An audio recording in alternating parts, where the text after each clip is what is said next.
Oke teman-teman, kita langsung saja ke soal yang pertama.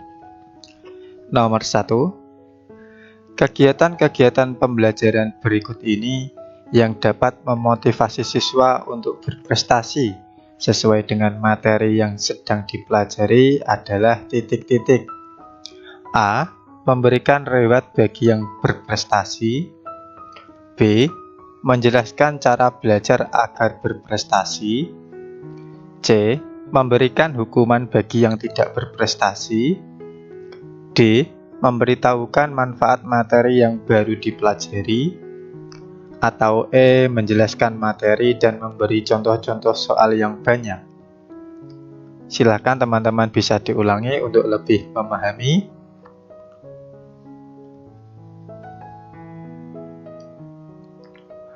Oke, jawaban yang tepat adalah yang D. Memberitahukan manfaat materi yang baru dipelajari. Kita lihat pembahasannya. Salah satu faktor intrinsik yang menyebabkan siswa termotivasi mempelajari suatu materi adalah siswa tersebut merasakan pembelajaran tersebut bermakna. Salah satu kegiatan pembelajaran yang bermakna adalah jawaban D, yaitu memberitahukan manfaat materi yang baru dipelajari. Jadi jawaban yang tepat untuk nomor 1 adalah yang D.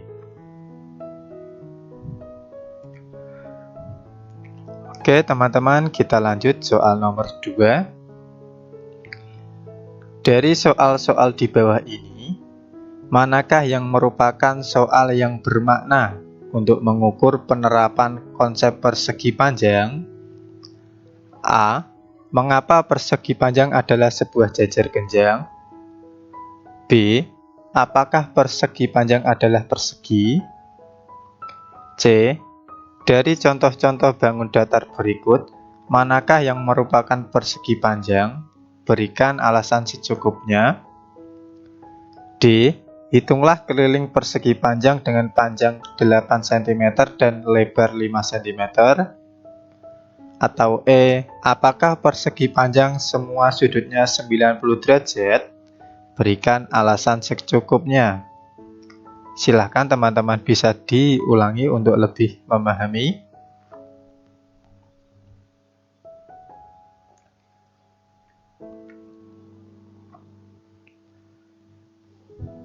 Oke, jawaban yang tepat adalah yang C.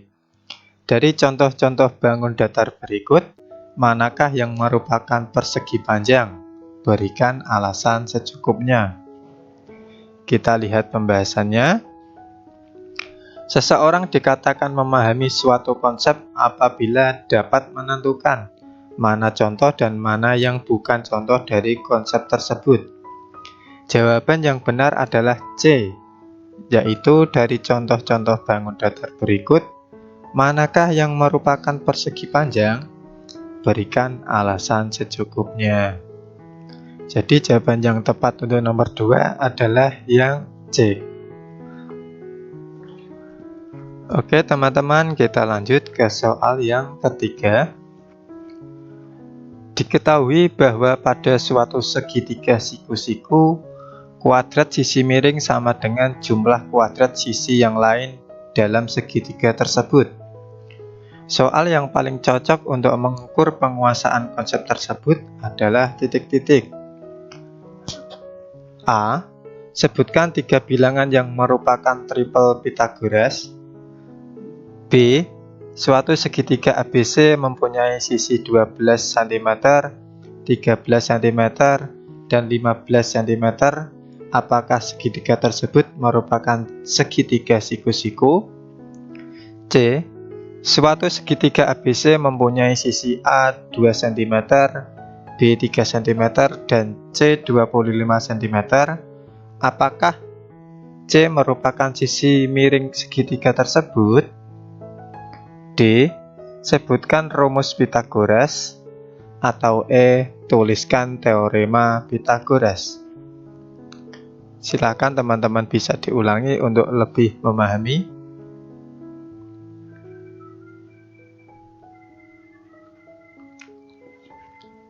Oke, jawaban yang tepat adalah yang C. Kita lihat pembahasannya.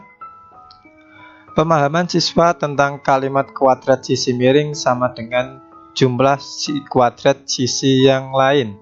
Dalam segitiga bisa juga terjadi bukan kuadrat dari A ditambah kuadrat dari B sama dengan C kuadrat. Dari C akan tetapi kuadrat dari A tambah B sama dengan kuadrat dari C. Maka soal C cocok untuk mengukur penguasaan konsep Pythagoras. Jadi jawaban yang tepat untuk nomor 3 adalah yang C. Oke teman-teman, kita lanjut ke soal yang keempat. Dalam sebuah kelas, mayoritas siswa kurang aktif mengikuti pembelajaran, sehingga siswa terlihat sering mengantuk ketika mengikuti pembelajaran. Di antara tujuan PTK berikut yang sesuai dengan permasalahan ialah A. Meningkatkan keaktifan siswa melalui pendekatan pembelajaran matematika realistik. B. Membandingkan keaktifan siswa sebelum dan sesudah penerapan pendekatan pembelajaran matematika realistik. C. Mengembangkan perangkat pembelajaran dengan menggunakan pendekatan pembelajaran matematika realistik. D. Mendeskripsikan faktor-faktor yang mempengaruhi keaktifan siswa dalam pembelajaran. Atau E. Mendeskripsikan faktor-faktor yang mempengaruhi rendahnya prestasi belajar matematika. Silakan teman-teman bisa diulangi untuk lebih memahami.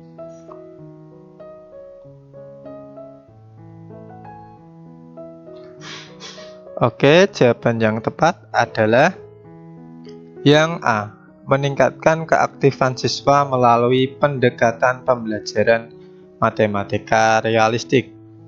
Kita lihat pembahasannya. Penelitian tindakan kelas bertujuan untuk memperbaiki proses pembelajaran. Kalau dalam pembelajaran mayoritas siswa kurang aktif, maka PTK itu dilakukan dengan tujuan melakukan pembelajaran yang bisa meningkatkan keaktifan siswa. Untuk itu, jawaban yang tepat adalah jawaban yang A. Oke teman-teman, kita lanjut ke soal yang kelima. Diketahui judul PTK yaitu penerapan problem posing untuk meningkatkan kemampuan berpikir kritis siswa kelas 7A SMPN 1 Salatiga. Yang pertama, berpikir kritis, kedua, problem based learning, ketiga, pengajuan masalah, keempat, pembelajaran matematika. Dari poin-poin materi tersebut, yang harus dibahas dalam kajian pustaka adalah titik-titik A. 1 dan 2, B. 3 dan 4, C. 1, 2 dan 3, D. 1 dan 3, atau E. Semua jawaban. Silahkan teman-teman bisa diulangi untuk lebih memahami.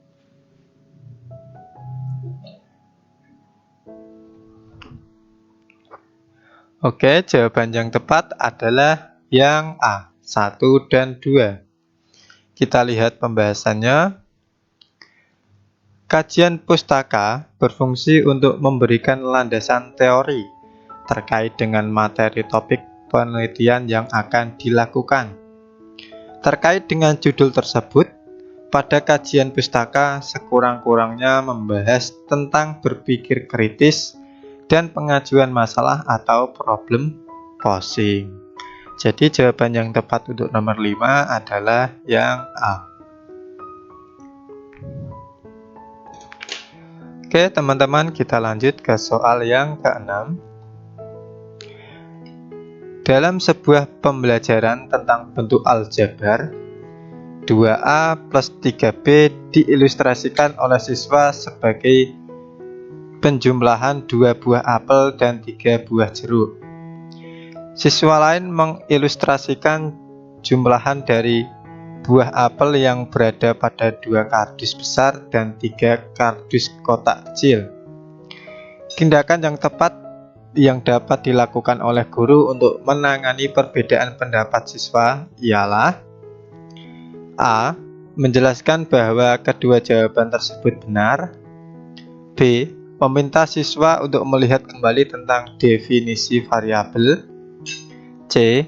Meminta siswa untuk melihat kembali unsur dari bentuk aljabar. D. Memberikan soal lain agar siswa dapat mendapatkan pola. Atau E. Memberikan selamat bagi siswa yang menjawab dengan benar. Silakan teman-teman bisa diulangi untuk lebih memahami.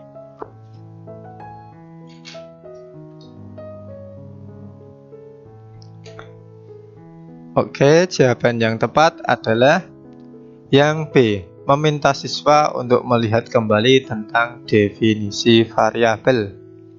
Kita lihat pembahasannya. Untuk bisa memberikan justifikasi sesuatu itu benar atau salah, seseorang harus tahu dasar atau kesepakatan yang telah dibuat. Terkait dengan permasalahan tersebut, perlu diminta untuk melihat kembali apa definisi variabel. Maka jawaban yang benar adalah yang B.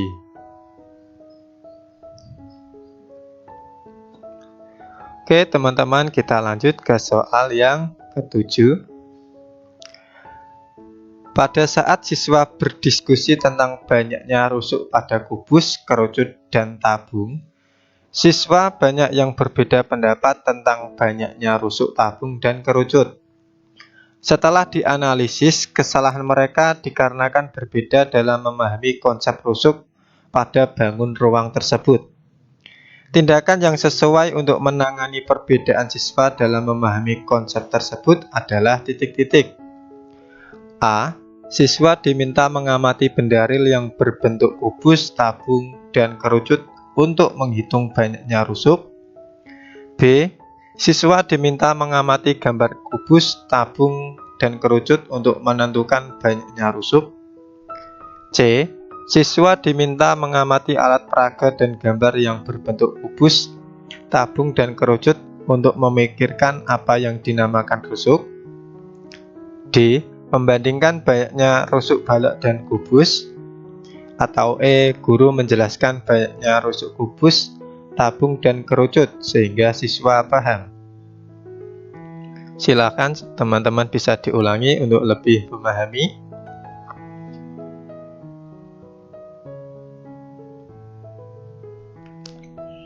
Oke, jawaban yang tepat adalah yang C.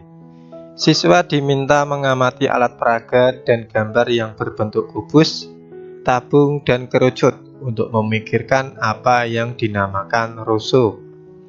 Kita lihat pembahasannya.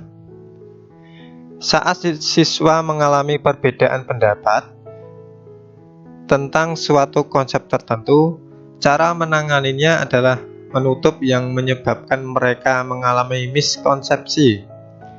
Pengertian rusuk bagi siswa adalah garis yang membatasi dua buah bidang, sehingga ketika melihat kerucut, maka garisnya ada dua. Untuk itu, tindakan yang benar adalah yang C. Oke teman-teman, kita lanjut ke soal yang ke-8. Pada saat siswa diberi soal tentang masalah kombinasi, siswa banyak yang salah dalam menjawab soal tersebut. Setelah dianalisis, kesalahan mereka dikarenakan salah dalam menerapkan rumus dan menganggap permasalahan yang diberikan adalah masalah permutasi. Tindakan yang sesuai untuk menangani kesalahan siswa dalam menjawab soal-soal tersebut adalah A. Memperbanyak contoh-contoh soal yang menggunakan rumus kombinasi. B. Memberikan latihan masalah-masalah kontekstual tentang permutasi. C. Memberikan latihan masalah-masalah kontekstual yang dapat membedakan antara permutasi dan kombinasi.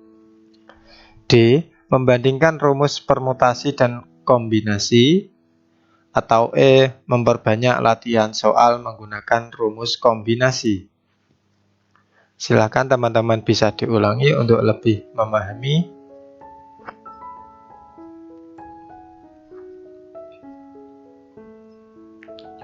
Oke, jawaban yang tepat adalah yang C. Memberikan latihan masalah-masalah kontekstual yang dapat membedakan antara permutasi dan kombinasi. Kita lihat pembahasannya. Saat siswa diberi soal tentang masalah kombinasi, siswa banyak yang salah dalam menjawab soal tersebut karena para siswa menerapkan rumus dan menganggap permasalahan yang diberikan adalah masalah permutasi.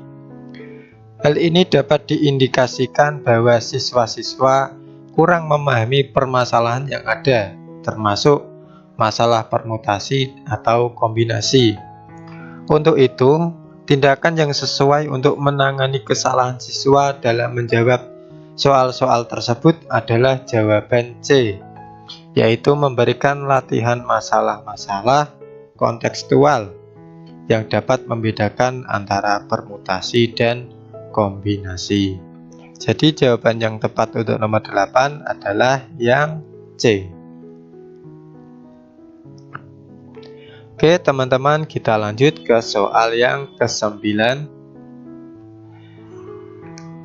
Ketika kegiatan tanya jawab di kelas, beberapa siswa di kelas Bu Kevi mengindikasikan bahwa Jajar Genjang merupakan anggota dari himpunan trapesium. Langkah awal yang paling tepat dilakukan Bu Kevi untuk merespon hal ini adalah A. Bertanya kepada siswa apa syarat keanggotaan suatu himpunan. B. Bertanya kepada siswa mengapa bukan trapesium yang merupakan anggota himpunan Jajar Genjang. C. Bertanya kepada siswa apa pengertian Jajar Genjang dan apa pengertian trapesium. D. Memberi tugas kepada siswa untuk menggambar Jajar Genjang dan menggambar trapesium. Atau E. Memberi tugas kepada siswa menuliskan ciri-ciri Jajar Genjang dan trapesium. Silakan teman-teman bisa diulangi untuk lebih memahami.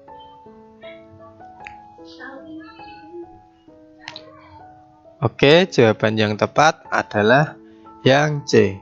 Bertanya kepada siswa apa pengertian Jajar Genjang dan apa pengertian trapesium. Kita lihat pembahasannya. Beberapa siswa di kelas Bu Kevi mengidentifikasi bahwa Jajar Genjang merupakan anggota dari himpunan trapesium. Untuk memberikan scaffolding sesuai dengan kesulitan yang dialami siswa, maka guru harus mengetahui sumber kesalahan jawaban siswa itu apa. Untuk itu, jawaban yang paling tepat adalah C, yaitu bertanya kepada siswa apa pengertian Jajar Genjang dan apa pengertian trapesium agar masalahnya diketahui.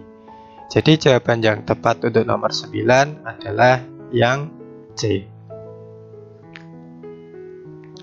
Oke teman-teman, kita lanjut ke soal yang ke-10. Diketahui tujuan sebuah pembelajaran ialah melalui penugasan kelompok. Diharapkan siswa dapat menemukan volume kerucut. Media pembelajaran yang tepat untuk digunakan dalam pembelajaran tersebut ialah A. Kartu masalah yang berisi permasalahan yang berkaitan dengan volume kerucut. B. Tayangan PowerPoint yang berisi rumus volume kerucut dan soal-soal. C. Alat peraga berbentuk kerucut, bola dan pasir. D. Alat peraga berbentuk kerucut, tabung dan pasir. Atau E. Alat peraga yang berbentuk kerucut, balok dan pasir. Silakan teman-teman bisa diulangi untuk lebih memahami.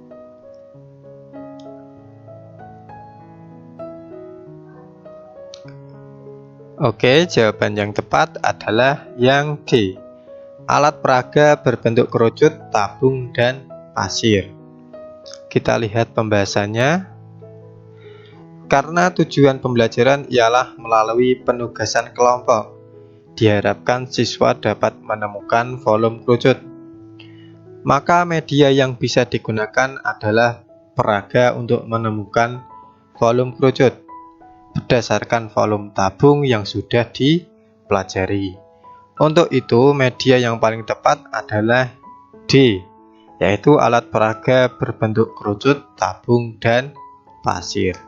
Jadi jawaban yang tepat untuk nomor 10 adalah yang D. Cukup sekian yang dapat saya sampaikan. Semoga bermanfaat bagi kita semua. Terima kasih. Wassalamualaikum warahmatullahi wabarakatuh.